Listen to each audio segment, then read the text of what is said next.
여러분 안녕하세요. 말씀과 함께하는 매일 성경 통독 해설 시간입니다. 내일 우리가 함께 살펴볼 말씀은 마태복음 14장부터 16장까지의 말씀입니다. 말씀을 읽는 가운데 우리가 깨닫게 되는 것은 예수님의 사역은 환영받기만 하지는 않았다는 것입니다. 그분을 싫어하는 자들도 있었고 그분의 음성을 거절하는 자들도 있었습니다.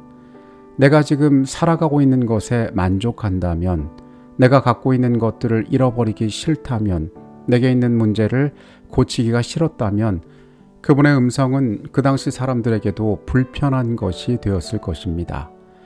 때로 복음은 우리를 불편하게 만듭니다. 그 가운데 우리가 어떻게 반응하느냐가 중요합니다. 복음이 우리에게 불편하게 다가오는 것도 나의 문제를 찾아내고 개선할 수 있는 것이기에 우리에게 축복일 수 있음을 기억해야 할 것입니다. 마태복음 14장의 말씀부터 살펴보도록 하겠습니다. 14장에는 침례 요한의 죽음이 나와 있습니다. 헤롯의 생일날 헤로디아의 딸 살로메의 요청으로 요한은 비참한 죽음을 당하게 됩니다. 그는 예수님과 동시대에 살았던 매우 특별한 인물이었는데 왜 예수께서는 그의 죽음에 대하여 침묵하시는지 우리는 의문을 가질 수가 있습니다. 그러나 인간의 안목에서 그의 생애가 비참했을지는 모르지만 하나님께서는 세상과는 다른 관점으로 그의 삶을 바라보고 계셨습니다. 영적인 관점에서, 하늘의 관점에서 요한의 삶은 충분히 가치 있고 아름다운 삶이었습니다. 가장 유명한 예수님의 이적 가운데 하나인 오병이어의 이적이 이곳에 나와 있습니다. 그분께서 소년의 작은 도시락을 통하여 5,000명의 사람을 먹이신 사건이 나타납니다.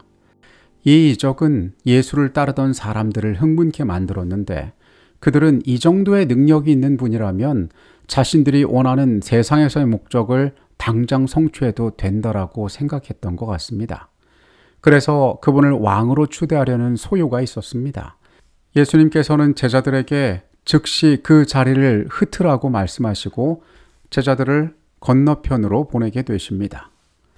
어쩌면 군중들과 같은 생각이었던 제자들은 의심과 불만으로 그 배에 타고 있었는지도 모릅니다. 그때 그들이 물 위를 걸어오시는 예수님을 보게 됩니다. 또한 베드로가 물 위를 걷기를 청하였다가 물에 빠지는 사건도 이곳에 나와 있습니다.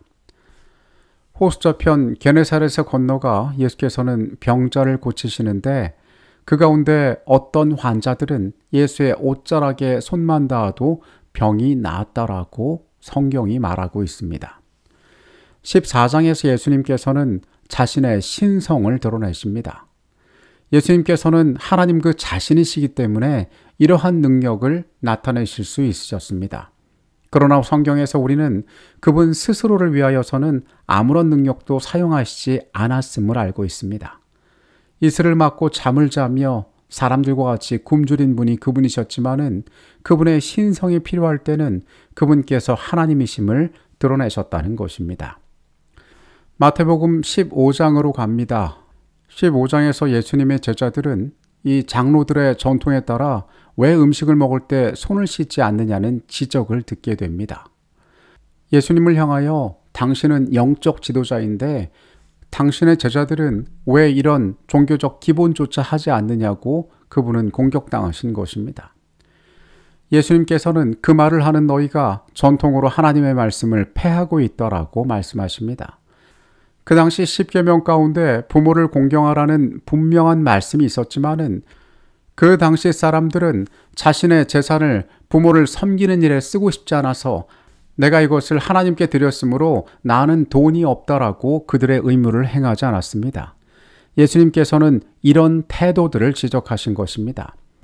내 백성이 입술로는 나를 공경하되 마음은 내게서 멀두다라고 말씀하셨습니다. 도로와 시돈 지방에 가셔서 가나안 여인을 만나셨습니다. 귀신 들린 딸을 위하여 청하는 이 여인에게 이상스럽게 예수님께서는 냉정하게 구셨습니다.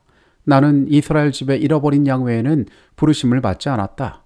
그녀가 간청하자 주인의 상에 있는 음식을 개에게 주는 것이 합당치 않다라고까지 말씀하십니다.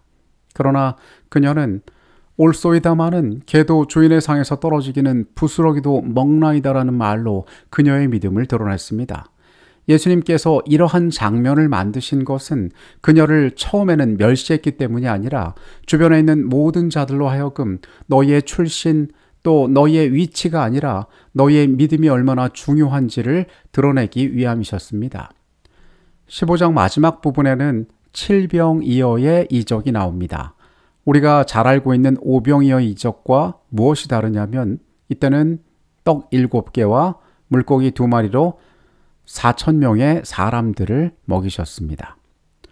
16장의 말씀을 봅니다. 사두개인들과 바리새인들이 와서 또 표적을 구합니다. 예수님께서는 그들에게 말씀하시기를 앞서 이야기하신 대로 요나의 표적밖에 너희에게 보여줄 것이 없다라고 말씀하십니다. 마음이 다치고 완악한 자들은 어떠한 것들이 보여주더라도 그들이 믿지 않을 것이기 때문이었습니다. 예수님의 제자들이 떡을 놓고 온 일이 있었던 것 같습니다. 예수님께서 바리새인들과 사두개인들의 누룩에 대하여 말씀하십니다. 제자들은 예수님이 우리가 떡을 안 가져온 것 때문에 그것을 지적하시는 것인 줄 알고 걱정을 합니다. 이때 예수님께서는 그들에게 이야기하십니다. 내가 5,000명도 먹이고 4,000명도 먹이고 그 남은 것이 원래 있던 것보다도 더 많았는데 너희가 왜 이것을 걱정하느냐고 말씀하십니다. 그분께서 말씀하셨던 바리새인들과 사두개인들의 누룩은 형식주의와 세속적 이익에 몰두하여 말씀의 근본을 왜곡하는 그들의 잘못된 교훈을 경계하신 것이었습니다. 이어서 말씀은 예수께서 그분의 제자들에게 너희는 나를 누구라 하느냐고 묻는 장면을 보여줍니다. 침례 요한, 엘리야, 예레미야나 선지자 중에 하나라고 사람들이 예수에 대해서 말한다고 전합니다.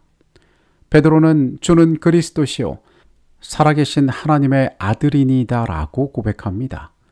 그들의 마음 가운데 그분께서 약속의 메시아가 되심을 인정하고 있음을 드러내었던 것입니다. 그런데 이 사건 이후로 굉장히 중요한 내용을 예수님께서는 제자들에게 말씀하십니다. 그분이 어떤 고난을 받으시고 어떤 죽음을 당하실지 그리고 그 이후에 어떻게 부활하실지를 제자들에게 처음 말씀하셨던 것입니다. 예수님의 고난과 죽음에 대한 것도 구약 성경에 예언된 것이었습니다. 제자들의 반응은 결코 좋지 않았습니다. 주여 그리 마옵소서 이 일이 결코 주께 미치지 아니하리다라고 말합니다. 예수께서는 베드로의 이 말에 대하여 사단아 물러가라라고 말씀하십니다. 제자들의 반응도 이상할 게 없는 것이 제자들은 각자 원하던 목표가 있어서 예수님을 찾아온 사람들이었습니다.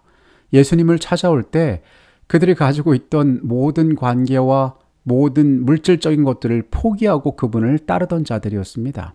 그런데 예수님이 고난을 당하고 죽는다는 것은 그들에게 결코 반가운 소식이 아니었습니다. 예수님께서는 그들에게 말씀하십니다. 나를 따르려거든 자기를 부인하고 나의 십자가를 메고 나를 따라야 한다고. 제자들의 시선이 여전히 세상에 머물러 있음을 우리는 보게 됩니다.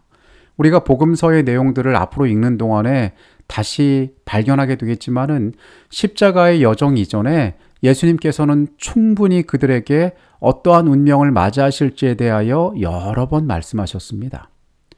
그런데 왜 제자들은 예수께서 잡히시던 밤에 그렇게 도망가고 기대하지 않았던 장면처럼 그 순간을 맞이했을까요? 그것은 제자들이 이 이야기를 듣기 싫어했기 때문입니다.